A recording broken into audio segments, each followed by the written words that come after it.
damos la bienvenida a nuestra periodista y presentadora María Victoria Obando, quien estará conversando con nuestros panelistas, quienes ya tuvieron la oportunidad de escucharlos aquí en este primer panel. Adelante, Victoria, bienvenida, y a todos gracias por su participación y continuidad en la participación en nuestras redes sociales. Gracias, Joana, muy amable, muy buenos días para todos. Mil gracias a quienes están aquí desde el Gran Salón del Club El Nogal. Es un gusto para nosotros, Portal de Opinión, contar con ustedes y su participación, y a la conexión amplia que tenemos en este momento en YouTube y X, mil gracias. Los invitamos a que sigan siempre todas las redes de Portal de Opinión y a que todos los días entonces estén en contacto con estos espacios para el análisis, el debate de cada uno de los temas que le interesan al país y que a través de nuestro medio les compartimos a todos ustedes. Bien, me ha correspondido a continuación hacerles una relatoría y moderar este panel que tuvimos la oportunidad ya de escuchar. Mil gracias de antemano a todos los participantes por cada una de sus ponencias. Intentaré, por supuesto, ser lo más fiel a cada uno de los argumentos y de las tesis que ustedes nos presentaron, y luego ya entonces daremos el espacio para la discusión. Nos decía la doctora Viviana inicialmente que lo que pasó en los Juegos Olímpicos de este 2024 es la respuesta a años de luchas y de reclamo, que fue una exposición estética muy importante, mediática y política, que sin duda va a cambiar en gran parte la realidad de la participación de los Juegos de la población trans LGBTIQ+ en los Juegos Olímpicos. También un estudio muy importante que nos presentaba usted, de hecho, en 8 países, dentro de los cuales entre el 66 y el 84% de la población consume hoy deporte femenino. Sin embargo, la plática no se ve. Solamente el 1% de la inversión se está yendo a patrocinar precisamente lo que pasa hoy con el deporte femenino en estos países donde se llevó a cabo el estudio. También destacó la participación que hubo en los Juegos de Tokio de solamente una persona trans, una mujer trans, si no estoy mal, y en esta fueron 2 personas, nos decía usted, en París 2024. También la violencia sexual que han sufrido en el marco de estos Juegos cerca del 55% de las mujeres atletas, que Colombia, una realidad que constantemente estamos denunciando a través de nuestro medio de comunicación, es el país con mayor cifras de feminicidio y de transfeminicidios. Igualmente, el 24% de la reducción de los recursos para el deporte en Colombia nos lo recordaba el representante Parodi, una situación que, bueno, va un poco en contravía de lo que acabamos de vivenciar ahora en los Juegos Paralímpicos, donde tenemos excelente representación, pero entonces ahora menores recursos para apoyar el deporte de este tipo de participaciones. También el avance de la inclusión de los Juegos Olímpicos, que es importante, nos decía el representante, pero va muy lento, muy despacio. Quisiéramos que quizá fuese un poco más ágil. El proyecto de ley que usted está impulsando, representante, queremos también conocer un poco más de para, usted dice, dar un debate, por supuesto, con mucho respeto para la población LGBTIQ+, pero también por lo que significa defender los derechos de las mujeres en el deporte.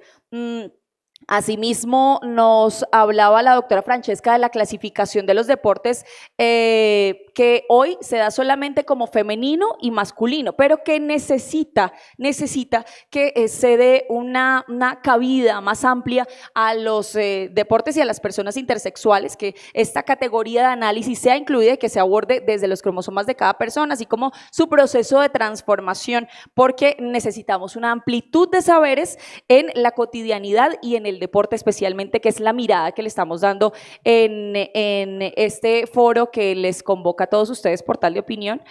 Finalmente, destaco también otra premisa que dice que nos equivocamos al pensar que el sexo con el que nacemos necesariamente tiene alguna interferencia con el deporte que elegimos o con el que vamos a competir. Por lo tanto, será parte de lo que hablemos a continuación, y así como la reglamentación que se debe dar en Colombia especialmente, basados en esa evidencia científica, en la anatomía, en las decisiones además, y en la diversidad y la inclusión, como el doctor Félix al final nos abordaba. Entonces, para iniciar esta conversación, les quiero preguntar a ustedes, dentro de los tabús que encontramos en la participación del deporte y en la baja, especialmente que veíamos ahora por parte de personas trans en París, en Tokio, que fue el primer caso que se conoció, faltarán más personas que alcen la mano, que sin miedo digan, se reconozcan y den a conocer su identidad para que empiece a generarse una cadena de inclusión en la que otros también levanten la mano y digan, bueno, yo soy trans, yo quiero participar, yo soy deportista y puedo competir aquí. ¿Quién quiere empezar con esta pregunta, doctora Viviana? Gracias. Ok, bueno, a mí me habían dicho que me iban a dar un tiempito para decir algunas cosas, pero van en línea con lo que tú acabas de mencionar y con la pregunta que acabas de hacer. Bueno, primero yo quiero aquí un poco interrumpir la dinámica con una reflexión que ojalá luego le dé curso a esta conversación. Ojo con las narrativas. Ojo con las narrativas. Aquí las narrativas que se han construido alrededor de las personas LGBT, las personas diversas, son muy peligrosas. Son narrativas que se construyen principalmente desde el miedo, el desconocimiento y la desinformación y que generan una suerte como de misticismo mágico, surreal, yo no sé qué cosa, alrededor de los cuerpos de las personas diversas, alrededor de los cuerpos de las mujeres que están permanentemente fiscalizados y vigilados.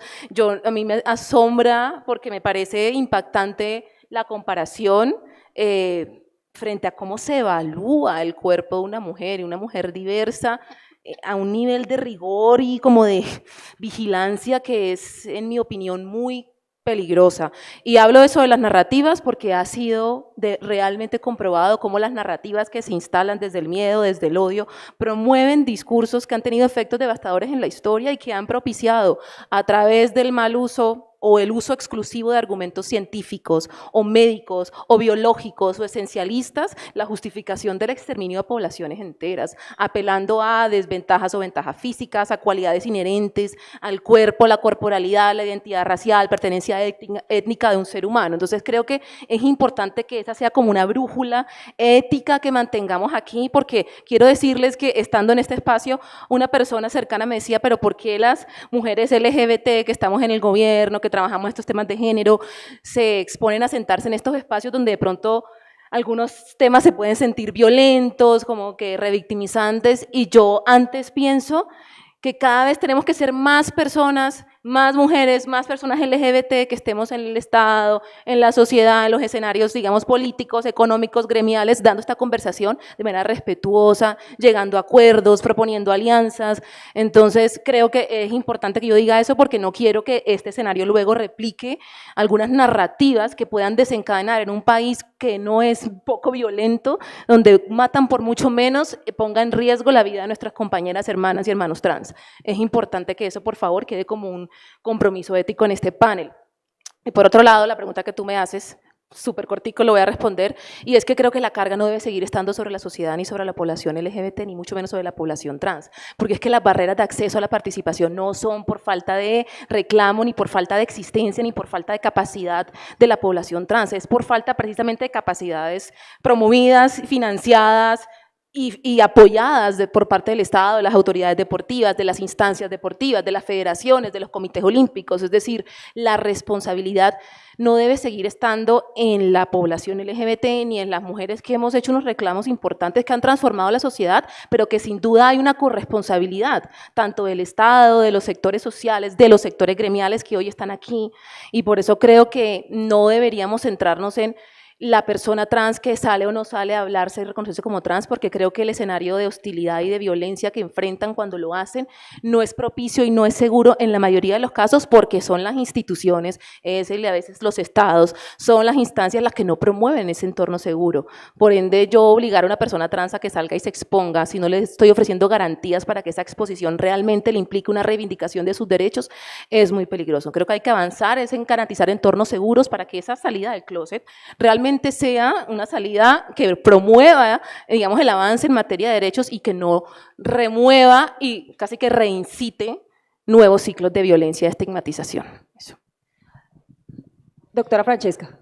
Bueno, yo quisiera como aunar a lo que está diciendo Viviana, estoy muy de acuerdo, sobre todo en relación con revisar lo estructural, porque finalmente la pregunta no debería ser si la cantidad de personas implica que lo estructural se modifique, ¿no? Sino si existiera una sola persona que requiere la garantía de sus derechos, la estructura debería modificarse para que se dé puntualmente. Entonces creo que cuando uno habla de estos principios que emitió justamente el Comité Olímpico Internacional alrededor de cómo garantizar los derechos, la inclusión y la no discriminación de personas en el contexto deportivo, en el contexto olímpico, pues sí creo que es muy importante no solamente tener en cuenta que también es importante no solamente no presumir la autonomía y la intimidad, sino también consultar a las personas interesadas, a las personas y comunidades interesadas en el marco de este asunto. Entonces sí siento que el hecho de que exista una, dos, tres personas,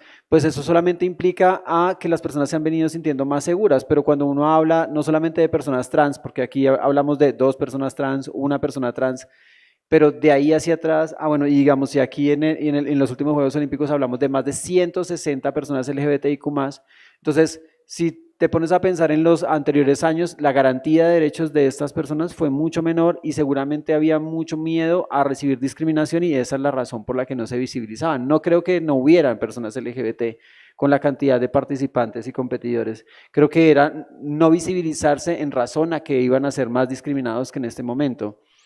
Generar condiciones estructurales para que no te sientas discriminada y discriminado, creo que facilitaría la participación. Creo que es lo que estás diciendo, Viviana, no es por repetirlo, sino el cambio es en lo estructural, el cambio no es en la cantidad de personas que participen. Doctor Félix, le quiero preguntar desde el Comité Olímpico Colombiano, ¿qué se está haciendo para lo que decía un poco la doctora Viviana, garantizar entornos seguros para que asimismo puedan entonces ya las personas trans levantar su mano y poder participar tranquilamente en cualquier competencia deportiva? Nosotros tenemos una dirección académica que tiene convenios con 45, 50 universidades nacionales y extranjeras.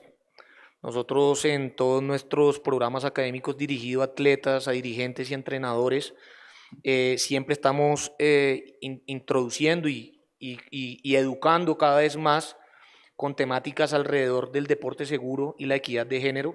También contamos con nuestra Comisión de Equidad de Género y Diversidad.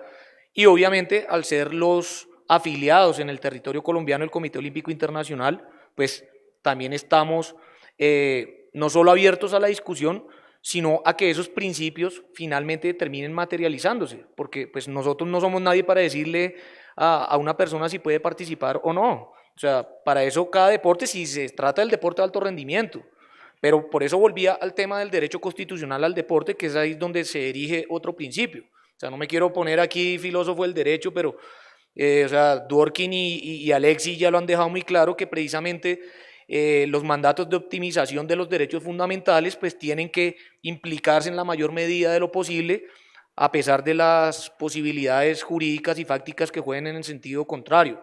Entonces, por eso es que puse de ejemplo el tema del deporte escolar, o sea, porque es que a mí me preocupa, porque precisamente, o sea, si no cambiamos la educación de los niños, pues el mundo no cambia. Entonces, a mí me preocupa es que en los campamentos juveniles, en los intercolegiados Supérate, en los de los afros, en los indígenas, sin regulación, sin proceso, sin educación, pues se terminen cometiendo estas barbaridades discriminatorias.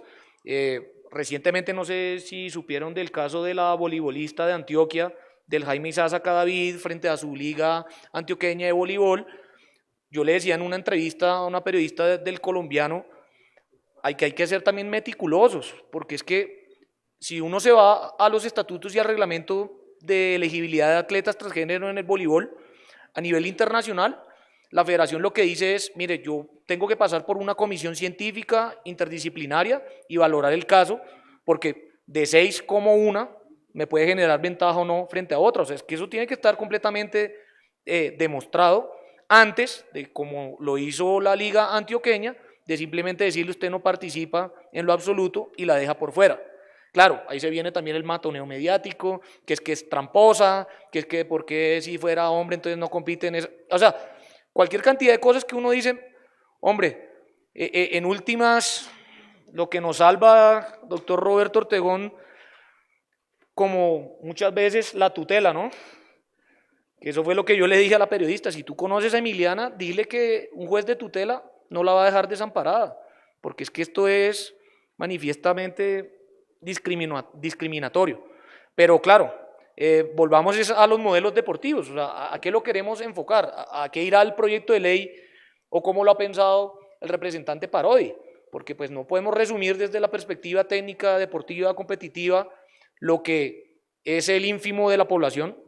Vuelvo e insisto, o sea, ni el 1% de los colombianos se dedican directa o indirectamente al deporte de alto rendimiento, en mi caso como abogado y asesor, ahora imagínense los atletas y los técnicos. Y el 50 y pico de millones de colombianos restantes, ¿qué? El derecho del deporte es uno solo. Entonces yo creo que este panel lo va a enriquecer, espero que así también sea con el proyecto de ley y cuenten con el Comité Olímpico Colombiano también a aportar en la medida de nuestras posibilidades. Gracias, doctor Félix. Representante Parodi, nos dice usted que el proyecto de ley que ahora mismo hace tránsito en el Congreso de la República busca una defensa inicialmente de los derechos de las mujeres, pero dentro de ese análisis que usted ha hecho, de ese diagnóstico previo para su presentación, ¿qué otros vacíos tiene la legislación colombiana para el derecho y la defensa no solamente de las mujeres, sino de la población LGBTIQ+? Básicamente les podría compartir 3 elementos. El primero, cada vez que una persona de sexo masculino que ha hecho tránsito a mujer compite en categoría femenina, está excluyendo a una mujer. Y no es una exclusión simple, es triple exclusión. Primero, está excluyendo a una mujer de participar. Los cupos en todos los eventos deportivos son limitados. Segundo, la está excluyendo de escalafonarse mejor. Si era la quinta ya va a ser la sexta, o si era la sexta va a ser la octava. Y tercero, la está excluyendo de ganar medallas y de ganar torneos. ¿Qué pasa luego con esa triple exclusión? Vienen patrocinios, vienen becas deportivas, vienen incentivos. Entonces esta persona de sexo masculino que ha hecho tránsito está excluyendo a una mujer. Segundo, y comparto con Francesca muchas de las cosas que dijo. Es muy diferente una persona de sexo masculino que hace tránsito a femenino a una persona que tiene desarrollo sexual diferente. Son casos completamente diferentes y hay que tratarlos completamente diferentes. Las personas que tienen condiciones médicas, que algunos incluso las llaman patologías, para mí son condiciones médicas diferentes. Síndrome de Klinefelter, síndrome de Swyer, síndrome de la Chapelle, que son condiciones médicas en los cuales los cromosomas de esta persona no coinciden con lo que se espera físicamente de ellos.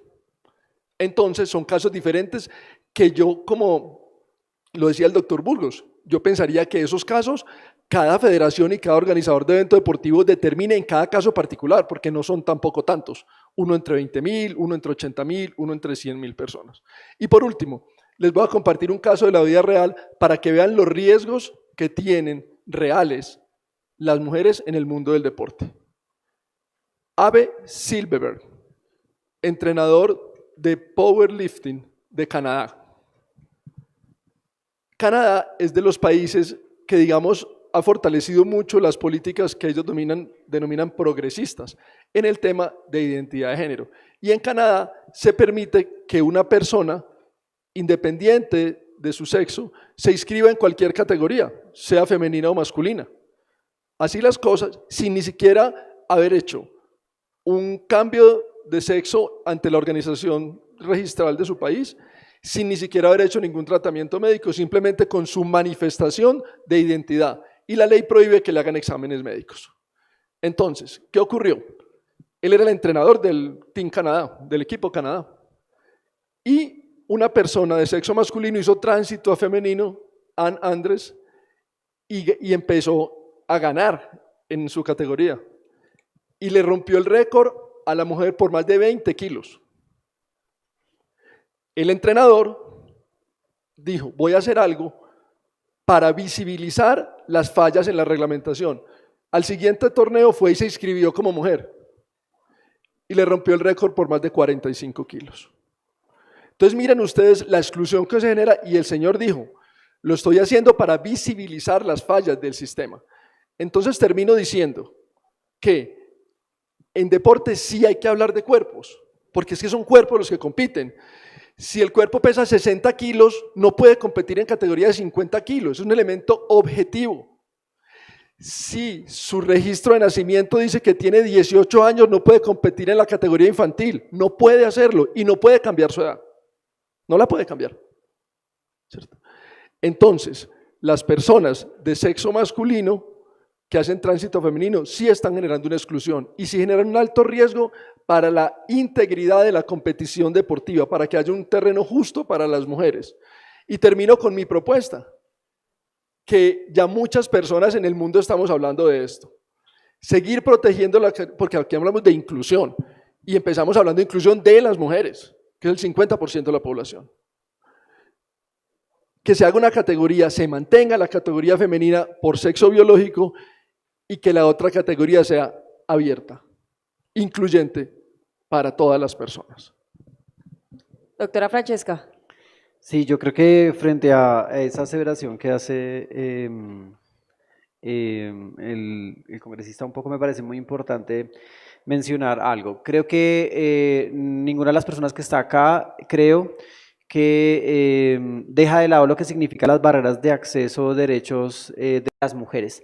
Creo que el escenario del deporte no debe estar ajeno a la garantía de los derechos de todas las mujeres, pero creo que olvidar que las mujeres trans también son mujeres es peligroso, porque justamente cuando uno habla de la violencia que existe hacia las mujeres trans, pues también puede decir que es muy grave la forma en la que la sociedad o la cultura genera violencia hacia las mujeres y cómo se generan actos de exclusión sobre las mujeres. Entonces, cuando uno en el lenguaje establece que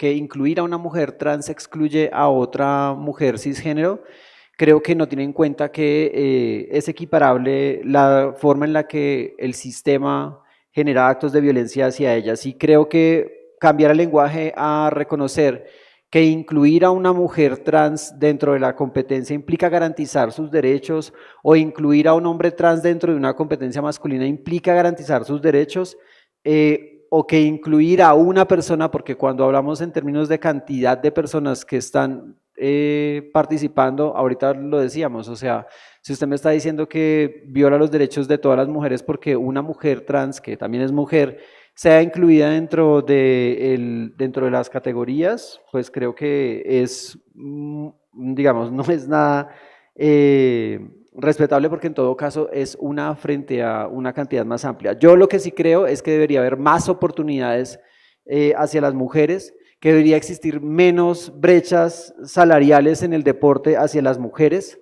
que debería haber incluso más cupos en la competencia para mujeres, para todas, y que debería haber mejores condiciones y garantía de sus derechos cuando son víctimas de violencias basadas en género y cuando son víctimas de violencias por prejuicio en el contexto del deporte. Gracias, doctora Francesca. Discúlpeme, me quedan 7 minutos. Muy corto, doctor.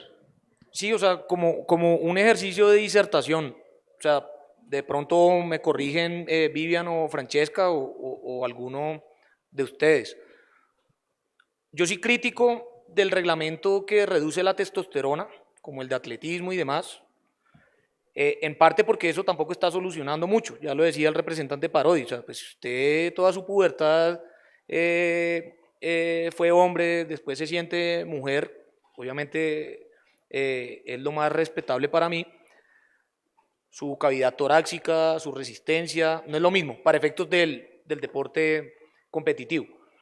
Pero no sé si también se puede configurar una forma de violencia basada en género. O sea, cuando te dicen, usted tiene que someterse a un tratamiento terapéutico, a una reducción hormonal, que no sabe qué efectos secundarios médicos también pueden traer consigo. O sea, también digamos que lo pongo como en la discusión, porque no sé si eso también configuraría una violencia precisamente de las que no solo son discriminatorias, sino que en este caso pues prácticamente te obligan.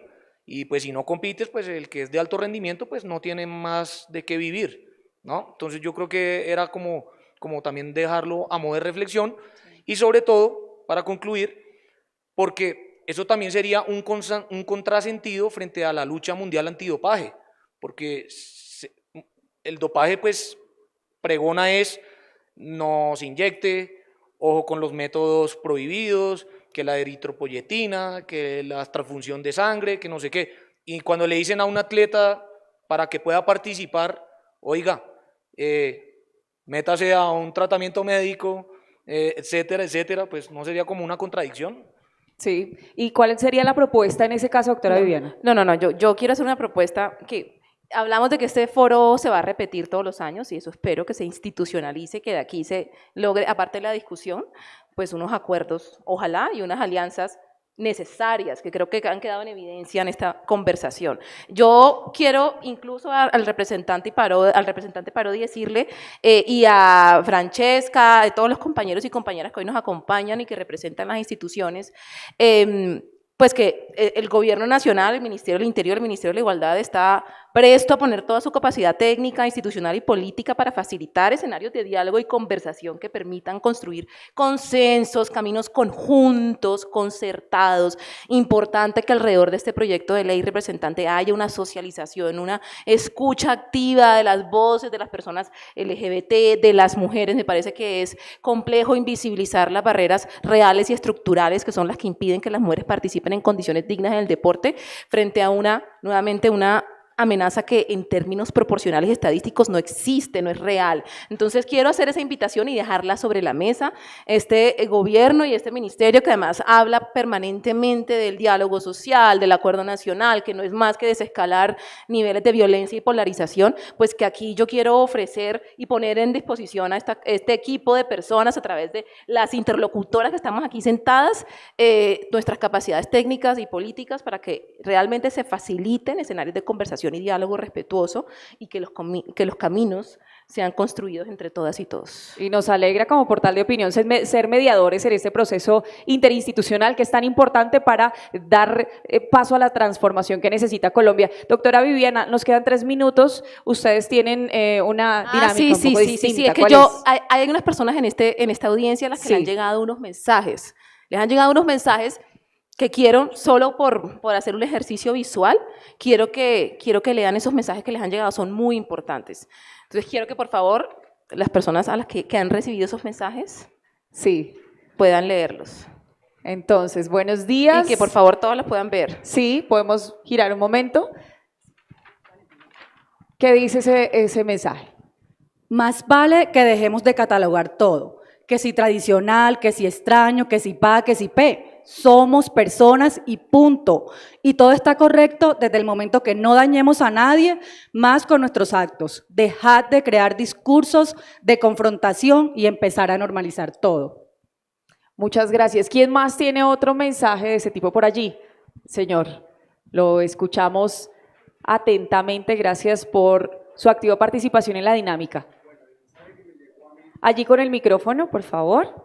Gracias. El mensaje que me ha dado la organización y que me llegó a mí dice lo siguiente: el fútbol femenino es un caldo de cultivo del lesbianismo tremendo. Son más tomatrago que los hombres. Del ex senador ya fallecido Gabriel Camargo, uno de los empresarios más importantes y pues lógicamente una aberración lo que dijo. Sí, señor. ¿Tenemos otro? ¿Qué dice allí? El micrófono lo facilitamos a continuación.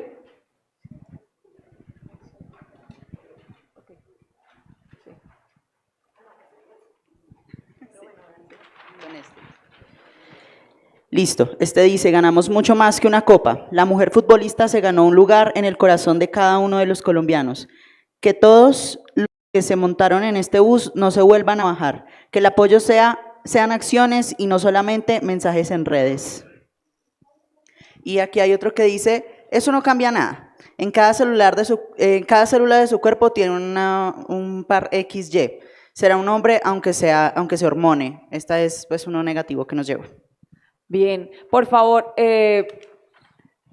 vamos por la dinámica del momento, saludando a nuestra paratleta y dándole la bienvenida a indicarles a nuestros panelistas, quienes estamos aquí en esta conversación, un minuto por favor para el cierre, una conclusión sobre este panel propuesto en el que ustedes nos acompañaron. Doctora Viviana, con relación a estas premisas, su conclusión. Mire, yo siempre suelo priorizar el mensaje que resalta el amor antes que el mensaje que resalta el odio. Creo que quedó claro. Fue un ejercicio difícil buscar mensajes de afecto y de apoyo y de sororidad frente a las deportistas colombianas, sobre todo deportistas diversas. Sin embargo, queda claro hay un espíritu que crece dentro de la sociedad que cada vez más necesita que las instituciones estemos a la altura de esa conversación. Nuevamente, mi propuesta siempre va a ser la del diálogo, siempre va a ser la de la conversación, siempre va a ser la de la concertación y la construcción colectiva. Aquí la conversación no solamente es entre nosotros y nosotras, es entre toda la sociedad, y para eso este gobierno es de puertas abiertas y esa será nuestra principal apuesta en esos temas. Muchas gracias. Gracias a usted, doctora Viviana, por su participación. Representante Mauricio Parodi, su conclusión de este panel. Yo creo que no hay mayor discusión en que hay que mantener las categorías en deporte, por peso, por edad, por condición médica y por sexo. La gran discusión es cuál es el criterio de categorización. En el tema del peso no hay ninguna discusión, en el tema de la edad tampoco, aunque dentro de 50 años podría haberla, que alguien dijera yo soy trans edad. Entonces yo no tengo 58 años, sino que yo tengo 14, entonces me dejan competir en esta categoría porque así me siento. En el tema médico tampoco hay gran discusión, porque es una junta médica la que determina el nivel de condición médica o de limitación que tiene ese paratleta. En el tema de sexo es donde está la gran discusión, porque hay dos teorías. Unos que defendemos que sea por sexo biológico y otras personas que defienden que sea por identidad de género. Para mí está claro que en deporte compiten cuerpos y no identidades, y vamos a seguir defendiendo la causa de proteger el deporte femenino para que tengan condiciones justas, equitativas y juego limpio para participar las mujeres en el deporte. Doctora, doctora Francesca, su conclusión de este panel. Justamente esa intervención deja claro que es muchísimo más importante generar más procesos de investigación y menos sesgos alrededor de lo que significa el sexo como categoría de análisis, que no solamente es asociada a lo biológico que se logra ver, sino a lo biológico que existe dentro de cada una y cada uno de nosotros. Es una investigación mucho más amplia que solamente identificar 2 cromosomas o pensar que solamente somos 2 cromosomas o 2 hormonas. En ese sentido, creo que la conversación tiene que darse mucho más ampliamente, que los derechos de las mujeres deben ser garantizados en efecto, pero que también deben ser garantizados los derechos de las personas trans que quieran participar en el deporte, pero una de las reflexiones principales también es que el deporte no solamente es de alto rendimiento, sino que el deporte también es para todas las personas y que todas tenemos el derecho de poder ejercerlo. Doctor Félix, su conclusión. Sí, o sea, el deporte es un subsistema de la sociedad. Si la sociedad cambia, pues necesariamente esto va a trascender al mismo. O sea, yo creo que todo lo que se ha realizado en los últimos años y la reivindicación de derechos de diferentes comunidades claramente se van a ver expresados, y por eso es que estuvimos aquí sentados hoy. Pero yo también lo propongo en que sea algo más interdisciplinario, porque no va a ser solo como empecé mi intervención, no solo va a ser de comunidades, de activistas, de abogados, de derechos humanos. Esto también hay que meterle ciencia médica. El deporte es uno solo, tiene diferentes manifestaciones, y en últimas lo que tenemos es que propender por la garantía del mismo, sea competitivo, sea salud, sea simplemente para que cualquier persona lo disfrute a su modo. Bien, pues a todas las personas que nos siguen a través de las redes sociales, mil gracias por estar con nosotros. Diferentes posturas, ustedes toman su conclusión al final. A nuestros panelistas, un aplauso, por favor. Mil gracias por haber aceptado la invitación. Muy amables, un gusto compartir con ustedes. Gracias a nuestros panelistas por sus aportes y a María Victoria Obando por la moderación.